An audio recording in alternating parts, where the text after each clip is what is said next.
You're listening to Barbell Logic, the podcast where we talk about what it means to experience strength and how you can use simple, hard, and effective strategies in training and nutrition to improve your life. It starts with meeting you where you are right now and finding lasting solutions. Welcome to the show. Hey, everybody. Welcome to Barbell Logic Beast Over Burden. Missed you all last week. I'm your host, Niki Sims. With me is your co-host, Andrew Jackson. Good afternoon. Good afternoon. All right. How is your training going? Give us some juicy updates. Training's going good. I'm back into squatting at PR weights. I think 2x2 at 210 last Friday, which was pretty sure that's a lifetime PR, 464 or something like that. Most fun this week, I added clean and jerk back in and was able to get up to 308, 140 kilos, and missed 315 a couple times. And that's a huge breakthrough because my back has been holding me back from certain positions. Yeah, I've power cleaned every now and again, but getting down to the bottom of the clean has not felt good on my low back. So yeah, it's a big catch. It's nice to be able to push that a little bit. Yeah. So I'm just having fun with training. Bench is up in PR territory pretty much every week, both rep PRs and volume PRs. So I'm having fun. Gosh. Fun phase. It is. That's neat to get into that zone again. I know some people, and even like we've talked before when we've been like going through injuries and stuff, it's just like, well, I guess we'll never PR again. But when are you going to PR again? Never say never. Nobody knows. Nobody knows. Nobody knows. And you? Training? Yeah, it's been fun.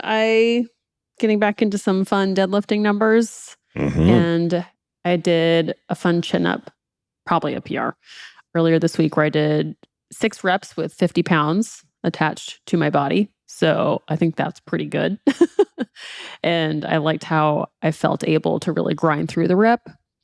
I think that's the cool ability to chin up where sometimes you hit a point and it's just like dead. You can't do anything. But I've been doing so much arm work lately that it was neat to feel that transfer into being able to grind on some heavy chins. So that was exciting. I noticed that with bench press as well, that after doing a lot of tricep work, I can grind through the sticking point more effectively. I think arm accessory work makes a big difference on chins and benches. Yeah. And press when you can build up more endurance and muscle mass in those small muscles that are the ones that tend to give out suddenly. It can really help drive the numbers up.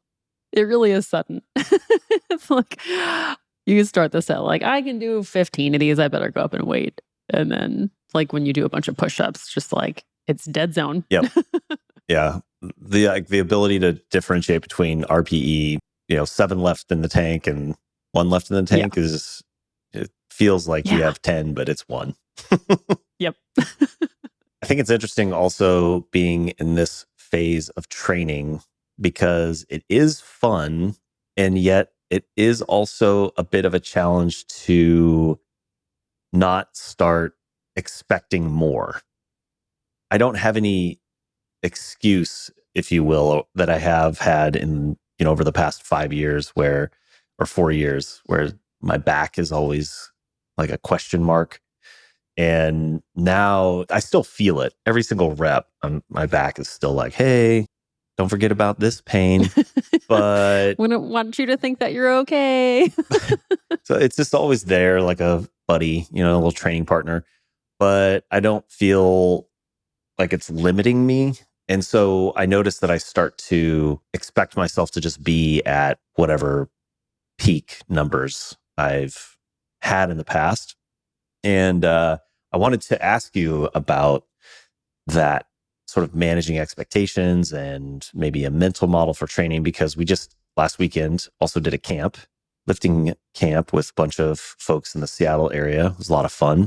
And you did a presentation at the end that I thought was really interesting and wanted to kind of pick your brain about that today if you were. I would love to share some of it, not all of it. Not the murder podcast part. Well, it's available for everybody on any podcast platform. Yeah, well, I guess to give an overview of what the topic was, I wanted to speak to everybody who was attending, knowing that lifting is important to them. Most of them have been clients for a while. And also knowing how important it is for the people who tend to work with a barbell logic coach that they're able to lift for a really long time and they're able to see it as a quality of life improvement.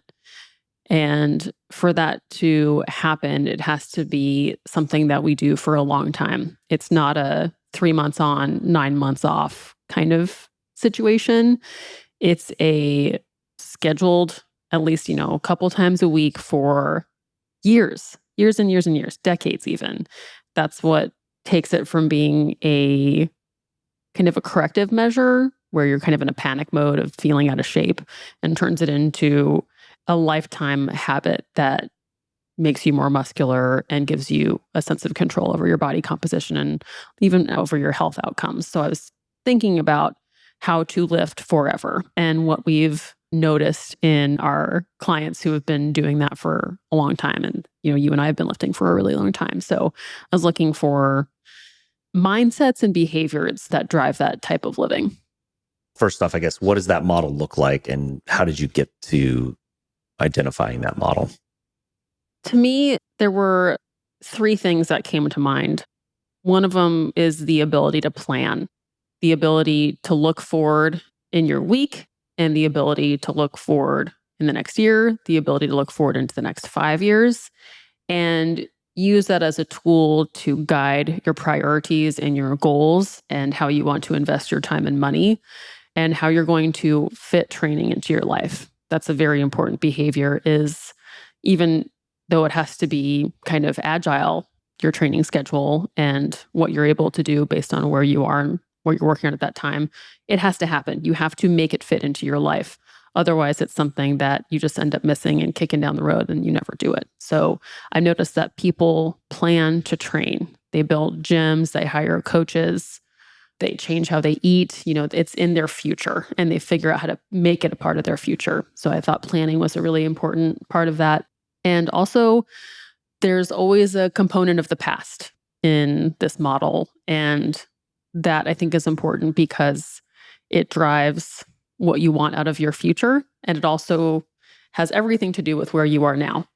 And that now component is the third one, where it's the ability to sit with where you are at that moment in time and be okay with not being where you're supposed to be and be okay with being where you're at because of where you came from. And the mindset that I've found to be really important for the now part of this equation is, I think it's being kind to yourself and having empathy and appreciation for where you've come from. And this is always a big one for me personally, is not beating myself up for not being the me that I've envisioned myself to be in a year. Like having some patience with myself. So it was really the ability to plan, the ability to show yourself kindness and patience, and the ability to look back in the past and look at patterns objectively. And that, I think, really fleshes out what creates the training forever kind of sphere. How did you come about noticing those 3 elements? It had a lot to do with looking and thinking not so much about programming or what exercises or anything like that, but it's like the human making the choices. What are those people doing? And those people are my clients. It's the coaches. It's the thought behind what we do with TKC and what we do with Barbell Logic. So it's more about the behaviors and the emotions involved in deciding to train and deciding to be strong. So it really had a lot to do with looking at the humans who are making these choices and what things they do to support their decisions. What do you notice about your own lifting forever perspective? How do you feel when you're doing that well versus how do you feel when you're not? When I'm doing training well, I am not stuck in those phrases where I believe I should be somewhere different than where I am. And I think it's okay to want to be somewhere different. I think that drives us forward and that's a good fire for change. But, I had a point in my lifting career where I was lifting a lot more than I was now as my needs started to change. And as I was dealing with some jujitsu priorities and then some back stuff and some shoulder stuff, that phrase was always like, this should feel easier. I should feel stronger. I should be able to do this. 225 shouldn't feel this heavy because I've decided it's felt so many other ways in the past. And so when like that type of mindset where I'm creating this gap of where I am versus where somewhere else I've imagined I should be, that gap, which I've described as the gap between expectations and reality, that's where happiness does or doesn't exist. The larger that gap is, the less happy we tend to be.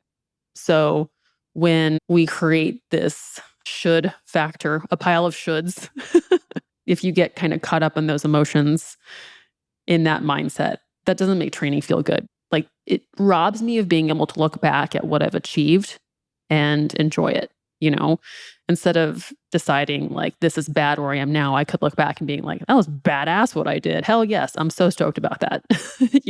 Kind of robs that joy. When you find yourself in that expectations versus reality gap, do you have a way of bringing yourself to closing that gap or bringing yourself back into the now? Yeah, the things that I'll do, sometimes it's almost as simple as like a 24 or a 48-hour or a week-long recall of what got me to this moment that I'm not liking. So that comes up a lot in when you have a training day that just feels rough, or in like a nutrition, body composition phase where it's just like, man, I am feeling far more sausagey than I was before. Like, where did this come from? And then I'll look back and be like, well, I was just traveling a lot. I spent a week in Prague where I drank a lot of delicious beer and ate a lot of food and didn't sleep because I was jet lagged. And then I remember how much fun it was. And so now I'm just like, well, that's what got me here. Okay. And it's not saying that it was good or bad, but it's just giving me an opportunity to decide whether or not those decisions were something that ended up being worth it for me.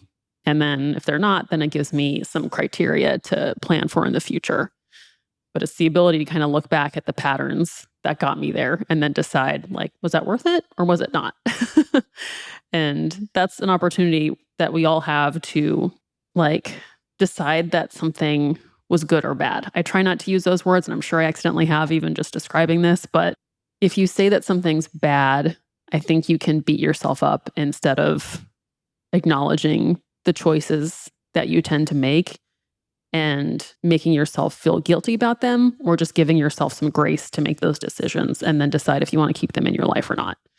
So looking back at patterns, looking back at what brought me to what I'm feeling now, and then just saying, well, that's how it is. Okay. And then you can kind of process that and start going for something different if that's what I want. The presentation you gave had me thinking about a lot of process improvement methodologies and models that I've used in the past, where whether it be plan, do, check, act from Deming, or Ray Dalio's learning loop, where you set audacious goals, you fail, identify the root cause, implement corrective actions, or, which is essentially the plan, do, check, act, where you've got planning. And then when you have a gap from reality to planning, then you go into analyzing the patterns and trying to understand root cause and put corrective actions in. And yet in all of those methodologies, or in my experience in lean manufacturing, or in, any kind of problem solving methodology, Six Sigma, they're really good at the planning and the root cause analysis, or the pattern analysis, I'll call it. But none of them talk about the now piece that you have in there as well. I think that was the aha moment for me, that the ability to stay present in the now while thinking about the plan and reflecting on the past patterns is an opportunity to be more objective about both, and also to enjoy it more. Yeah, it totally lets you have something that is completely part of being a human, which is having emotions. Those can be real drivers in one direction or another. And if you don't let that happen, you end up, I think, trying to pull yourself in different ways that may not be true. They're driven by things that someone else maybe has told you should be important, or you can't figure out why you're feeling a certain way and you want to feel different, and you're just blinded by the frustration and even like self-disgust, or all you can see is the gap of where you decided you should be and where you are now, and not the actions that it takes to actually get there. So you have to incorporate the human emotional experience. And that's one of the cool things that I love about, what we do for our job is like, that's a major part of lifting and coaching, is connecting at that level, is appreciating the PRs, being there for someone during like one of the valleys of training, and not having to do that like on your own, and not discounting the things that you feel during each of those experiences. Yeah, I notice in my training, there are 3 different gaps that elicit large, powerful emotions. One is the expectation versus reality on things that I can control and try to plan, where I set an expectation that I will do this or should do that X, Y, or Z. I should be deadlifting 600 pounds. And the reality is I'm not. And then that will bring up a set of emotions of either anger or frustration or doubt. Yeah. Then there's another gap that occurs from things that I can't control.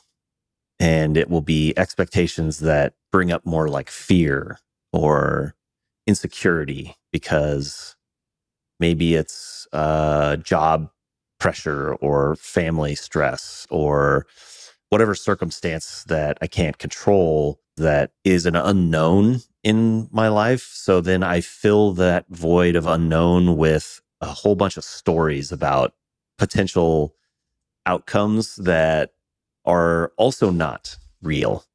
So that it's a theoretical expectation gap to reality. Or maybe not expectation, but just gap to reality. It's an imaginary gap to reality. Yeah. So every time I start getting away from reality, I notice these big emotions coming up.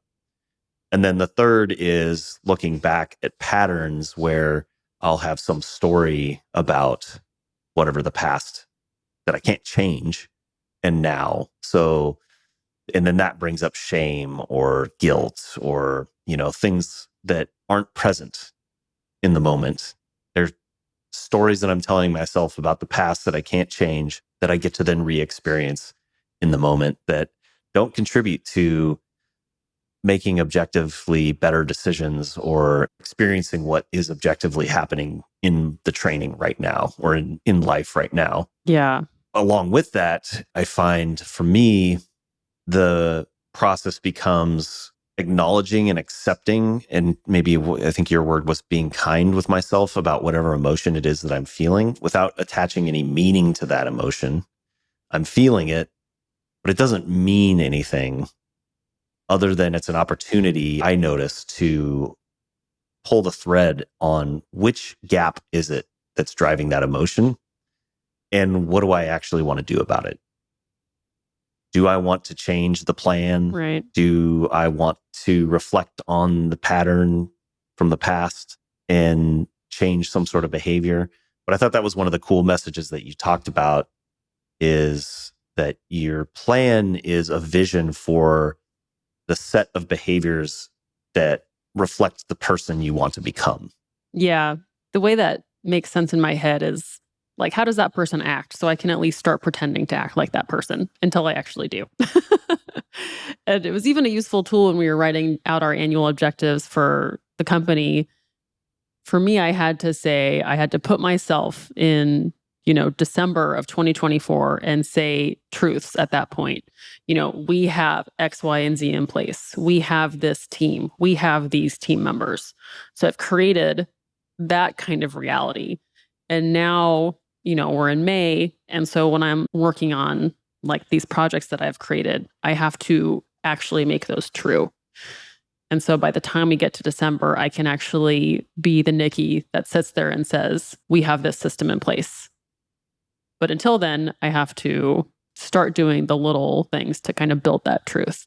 So it's definitely a little bit of fake it till you make it, which I think helps me in those moments of just emotion where you're actually not that person yet, but you can kind of escape into the person who is that person and act like them. Do you have a concrete example of how you've done that with your own training? Of acting like that person? Of going through that process of visualizing who you want to be in the future, what that plan now past? I think it comes up for me in the most concrete ways when it comes to nutrition. Training is so ingrained that, I'm always going to find the best gym where I'm traveling. I'm going to find the best gym where I'm living. Like, there's no not training future. But for nutrition, I think it becomes really kind of pronounced in that realm because there are so many decisions and actions and habits that have to take place over a pretty long amount of time for it to materialize. So for a change in body composition, I know what it feels like to feel a certain way, like to feel really lean and really powerful. And I'm able to say, when I feel like that, it's because I go to sleep around the same time every night. It's because I track my food to some extent and I'm hitting 140 grams of protein every day. It's because I eat vegetables 2 to 3 meals per day. It's because I control my sugar intake. And so those are behaviors that if I don't feel like doing it in the moment, I have to say, well, that's what that person who feels that way does. So you can do that now, and maybe you'll feel that way in the future. So for me, it comes to play a lot with nutrition, especially because there's such a delay onset. You don't get to really reap the benefits of those decisions for, sometimes like 6, 8, 12 weeks. And then you really get to feel it. But it takes a lot of just playing the part until you get to really enjoy it. Has that come up for you in nutrition too? I notice it in my training a lot. The presentation that I spoke about was the philosophy of accumulating hard sets. And Yeah. I think about it a lot over the last 2-3 years when my day-to-day performance is so all over the place. And yet I plan, and the set of behaviors that I aspire to is somebody who shows up and does hard work every single session, even if any given day the weight might be down 5, 10, 15%. And I've been much more able to be present and in the now and totally okay with whatever the weight is on any given day. And when I'm able to show up and like Tuesday, I had more energy, could push it, then I push it. Right. And I have a program and a structure in place and I'm consistent with my training, but the set of behaviors that I aspire to is way more flexible. It's not that I'm trying to hit certain weights on any given day. It's that I'm wanting to be consistent about showing up and doing that hard work and then take the opportunity to push the weight up when it's there and accept where the weight is when it's not. Yeah. And that's made training so much more fun because now I go into the gym every time. I used to drive into the gym being like, oh, I wonder what today is going to be like. Is this going to be a good day or a bad day? Now they're all good days. It's just, some days don't feel as good, but at least I'm not beating myself up as I leave the gym because I didn't hit some number. And you did the work that you needed to do Exactly to take you forward according to your plan. Because sometimes people can get so discouraged by where they're at on a given day that they'll leave the gym. That's exactly right. That's the one that concerns me the most. My clients, they leave a comment because they missed one rep or they just couldn't do the weight assigned on one particular day out of hundreds of workouts. And they're just so demoralized that it carries into like the next 2 weeks of training, and you got to like build back up. And I think your model, at least that type of thinking about, again, to me, the heart of it being that ability to accept where you are while still striving to that plan. The motivation to strive is not out of like punishment of your current self Like it's a totally different energy. It's aspirational instead of this negative, like I need to fix myself kind of a thing. Like process improvement is a really powerful thing to be able to do in all aspects of your life. But I've been in so many environments where it's a negative thing. Like you set up all these visuals to be able to identify what's not on plan. And there's just so much negative energy that goes into if you're not on plan, as if the expectation is that you're always on plan. And yet at the same time, as soon as you set a plan that you hit all the time, then it's not aspirational enough. So you got to ratchet the numbers up. Right. And so you just kind of live in this world of always feeling like you're not enough. It's not fun, not a fun place to be. Yeah. And you totally are almost blind to seeing all the things that you've accomplished, even to get to that, air quotes, mediocre state. Yeah. Well, I really appreciate the model. I think it's really powerful. Thanks. I hope that you continue to flesh that out and Yeah, I think I will. put that down on paper or something, because I think it's really a powerful shift in mindset. Thanks. Yeah. I'd be curious to hear if it resonates with anybody, if you start using that concept of, writing out the actions and behaviors of the person who you strive to be, and then how you can start acting like that person. And then all of a sudden, what was planning is now your past patterns. That's a really cool transition. Awesome. Well, thanks for the fun questions. I appreciate it. Thanks for listening today, everybody. We will be with you again next week. If you like this, we'd love a share. We'd love a review. And we'll see you next week on Beast Over Burden. Bye-bye.